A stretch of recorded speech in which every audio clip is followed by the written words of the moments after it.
I found out my wife was cheating with my brother, divorced her, and went no contact with my toxic family. Years later, things took a turn. I've been married to my wife, Rachel, 32 female, for 6 years. We have a really strong relationship, I would say. The usual couple drama through our years, but we have grown from it and have a loving relationship. All was well until about 8 months ago when my brother, Sam, 28 male, moved back to our hometown after living in Florida since he was 18.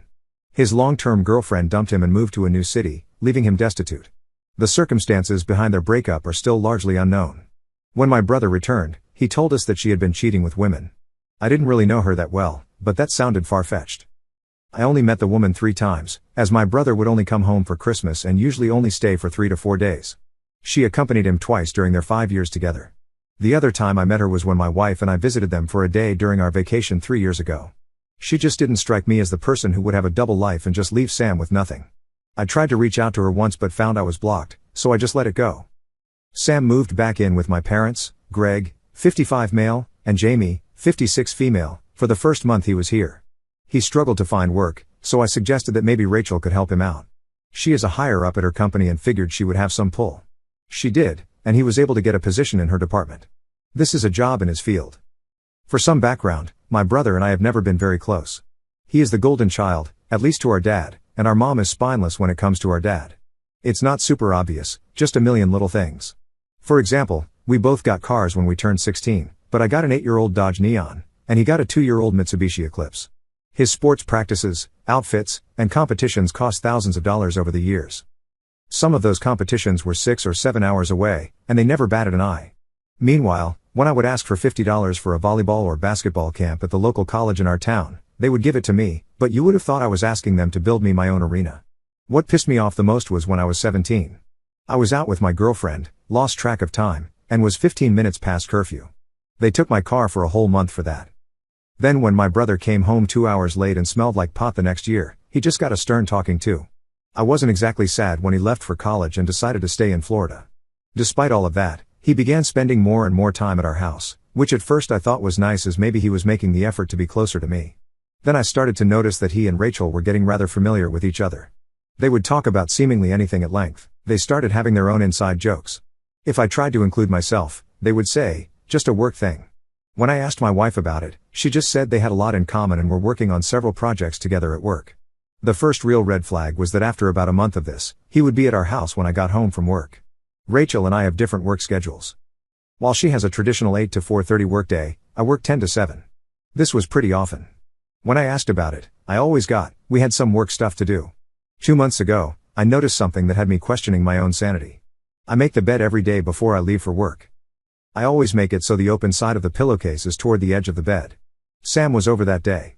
When I got home, he ate with us, then went back to my parents' house.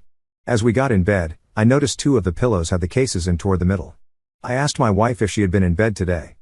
She looked a little shook but said no. Why do you ask? I said. The bed's not the same as I made it this morning. She told me I must have been mistaken then because no one was in the bed. I looked through her phone and laptop without her knowing and found nothing. Then again, they worked together 8 hours a day, 5 days a week, then hung out after work. Why would they need to text? I felt like I was losing my mind. 2 weeks ago, my parents invited us over for dinner. It was going fine until I saw something. Rachel was simply walking by, and Sam lightly grabbed her arm. She turned to him, and he whispered something, and they touched foreheads together. It was only a second. Rachel jolted up and kept walking. Sam then just kind of looked at me, smiled, and went back to what he was doing. I'm not an idiot.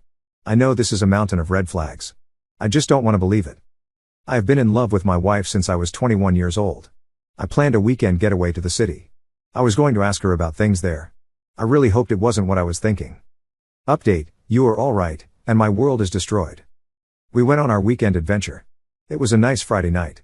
We had drinks. We danced. We were intimate. The next day, we had more planned, and I almost didn't say anything. I really thought she couldn't be doing that with him and this with me. I was so wrong. We were almost ready to start our Saturday, and I point blank asked her if she was having an affair with my brother. She teared up and said, yes. She was. My heart crushed. I asked her why. She said she was sorry. She didn't mean for this to happen. They just clicked, and before she knew it, they were kissing, then more. I asked if she had been sleeping with him in our bed before I got home from work. She just turned her head in shame. I left at that point. I had nothing with me but my purse, and I drove home without her. She got an Uber and arrived a few hours later with my other things. She tried to apologize, but I didn't acknowledge her. Through my tears, she packed a bag and left for a hotel. The next day, I told my parents. They already knew. They said they were sorry about what happened and told me Sam had left last night and might not be back for a few days. I'm sure he went to stay with Rachel. That all happened 3 months ago. Our divorce is almost final. Rachel found an apartment to rent right away, and Sam moved in with her. I am only contacting her in regard to our divorce. She initially said I could just have the house and the savings. I think this was guilt talking. Then after a few days, she said that we would have to split the house. I know this was Sam in her ear. I had already moved everything out of the savings into a new account, so there was no fight there. Just like that, 9 years of my life were gone. She has no idea what she is getting herself into. He is a narcissist and will throw her away eventually. Sam has been exceedingly cruel during all of this. A few days after I found out, he tagged me in a Facebook post. It was a selfie of him and her with her giving him a kiss on the cheek from behind. The caption read, "Feeling loved." It was disgusting. I logged out of my account and deleted the app off my phone. He texted me about an hour later saying, "Sorry, bro. Didn't mean to tag you. No hard feelings. I hope we can still be close. You'll meet your soulmate someday too." I blocked him. I blocked him on everything I could think of. My parents haven't been any better. They pretended to be sympathetic in the beginning. When I told them I was going no contact with Sam and Rachel, my mother looked at me and said, "I'm sorry this happened. It shouldn't have happened this way, but your brother deserves to be happy too. You'll meet someone, and then we can put this all behind us." I got really upset and told them what Sam had tagged me in the text he sent me. My mother said, "Well, you shouldn't be on that stuff anyway. My father hasn't said a thing this whole time. He just sits there." I asked him once what he thought, and he just said, "I agree with your mother," then walked out of the room. I am going full no contact with them as well. The house will sell soon, and I'm moving to a different state. I am not telling any of my family where or when. I haven't told them that's my plan. I'm just done with all of them. I wish them all the worst. Update. Hi, everybody. I know it's been 4 years since I last updated everyone, but we had a major situation happen. I will start by giving you an update on myself. I am recently engaged. It took a lot of therapy to get myself back out there. I tried dating right away once I got settled here in Minnesota. I went on one okay first date, and then I got shown just how much of an insufferable ass she was. I swore off women forever after that. That's when I went to therapy to process all the trauma from the betrayal by my wife and brother, as well as the abandonment by my parents. It was a hard year of that, but I met Emily, 37 female. Yes. She has the same first name as my mom. LOL. But Emily is wonderful. She's a chef. She and her fraternal twin sister, Emma, own a restaurant and bar that's doing very well. I'm very excited to start a future with Emily. Enough about me. Now I would like to tell you about the audacity my family had. Roughly 9 months after I left, I had been totally no contact. I did not tell them where I moved to. I only told some friends and a couple of cousins I was close to. One day, I got home to my apartment and found a wedding invitation in the mail. It was for the wedding of Rachel and Star. The invitation included a gross picture of them hugging in a sunflower field. There was also a letter from my parents. It basically read like this: "You need to forgive and put all this behind us. We know things didn't go the best, but we're a family, and families work through problems." They also claimed Sam wanted me to be a groomsman just like he was for me. What the actual F? That letter reopened all sorts of old wounds. At the time, my therapist got a lot more business because of it. Today, I find it hilarious, but then, not so much. I did not respond at all. The only thing I did was figure out which part of my extended family let my ex-family know my address and cut them off as well. That brings us to the most recent drama. Last week, Rachel, of all people, showed up at my apartment. Emily and I don't live together yet, but that will be changing soon. Rachel looked good. Too good. Like, she was trying to look her best when she showed up. I asked, "What do you want?" She said, "I just want to talk. I'm so sorry for what I did. Sam and I are divorcing. I figured out he was unfaithful our whole marriage. Surprise. Surprise. I don't expect you to take me back, but we should talk and get some closure for both of our sakes." I did a double blink. She had lost her mind. I looked her right in the eye and said, "No. I give you no closure. You made your own bed. Did you really think the Golden HOV his that has had more visitors than the Holiday Inn was suddenly going to put up a no vacancy sign just because you put a ring on it? You're even dumber than I thought. I forgive nothing. I want nothing from you. I don't care. I'm better off now, and that will always be the case. You can go to hell." Then I turned and went back into my apartment, locking the door behind me. I immediately called my landlord, who is the sweetest old man in the world. I've gotten kind of close to him over these 4 years, and he knows about my previous marriage. Rachel was still just loitering out in the hallway. A few minutes later, his 2 nieces that helped maintain the apartment grounds were there, letting Rachel know she was not welcome here and was on a banned list. If she returned, the police would be called for trespassing. I was hoping that would be the end of it, but it wasn't. I have a fairly easy 9 to 5 work schedule now. Because of that, I go to the restaurant almost any night Emily is managing. I don't get in the way, just hang out and enjoy the few minutes here and there she can give me. I've become good friends with a lot of the staff, which include a lot of Emily and Emma's family, and it's really the family environment I always wished I had. I am there the next night when Rachel walks in and just comes and sits at my table. It was a slow Tuesday. Emily noticed and immediately came over to check on me. She recognized Rachel from photos I had shown her. Rachel stuck her hand out to Emily. Emily just looked at it, then asked me, "Want me to kick her out?" I said, "Not yet. I've got a question or two." Rachel perked up like she was winning or something. What a tool. I asked her to tell me what happened between her and Star. I'll admit it was pure morbid curiosity. She told us he was having at least 2 affairs with married women. Old habits die hard, I guess. This was 2 years in. It was a tough time for me, she said. Eyes roll. I interrupted. You are not that dumb though. Did you protect yourself, or did he get half of all your stuff? Rachel replied smugly. I stuck it out almost another year with him so I could start stowing away savings and sold off some assets. In the end, he got a fraction of what he would've. I asked, and what happened to him then? Rachel replied, he had to move back in with your parents again. Again, I satisfied said, yes. Thank you. That's what I wanted to hear. You can go now. Emily, you heard him. Out of my restaurant. Rachel, but no. I want to. I cut her off. No forgiveness. No closure. I just wanted to know my loser brother was back living at home. Get out.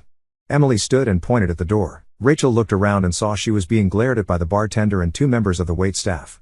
She stood, tuck-tailed, and turned toward the door. Emily started, and if you ever come back? Rachel quickly interjected, yeah. I know. Cops, trespassing. After she was gone, I got checked on by almost everyone around. It was nice and embarrassing. My future in-laws, who I adore, called me. They demanded I stay with Emily the next couple of days just to be safe. It was really sweet. I have never had a family look after me like this. I didn't hear from Rachel again, and hopefully, I never will. Update. Hi, everybody. I didn't think it would happen, but I have another update for you all. First, to me, I am now a 41-year-old father of 2, 6 female and 2 female. Emily and I are doing really well. I now work as a part-time office manager for the restaurants and a semi-stay-at-home dad. Emily's cousin bought into the business, and we opened a second location 3 years ago. It's been a lot more work, but with the 3 of them staying heavily involved in both locations, we are successful, and it affords each of them some level of personal time.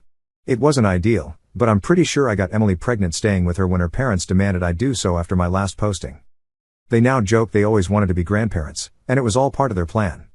Now for the update. After the last time when Rachel tracked me down, I figured it was only a matter of time before my parents or brother showed up.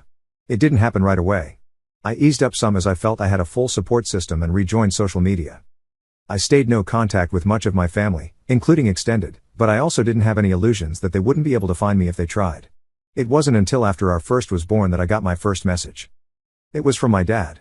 He gave a half-hearted apology, said something about forgiveness, and inquired about his granddaughter.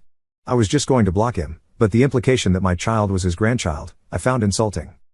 So I replied, you do not have any grandchildren. I am not your son, and thus my children have no relation to you. If you want grandchildren, then you should encourage Sam to get out there and do what he does best. At that point, I blocked him. He made new accounts and tried contacting me for a while, but I always just declined or deleted any requests or messages. That brings me to the recent drama. I was getting bombarded with requests, messages, etc., to contact them. I read some, and it was a sob story about missing out on the grandkids' lives and wanting to make amends. I really didn't care. I had no intention of ever including them in my life again. Then the more shocking thing occurred. Sam started reaching out to me. He wasn't saying much other than he very much wanted to speak to me. After this went on for about 3 weeks, I agreed to a Zoom meeting. Just me, no kids. When it started off, they kept asking to see the kids. I was steadfast. It wouldn't happen. They had 3 grandparents, and that was it.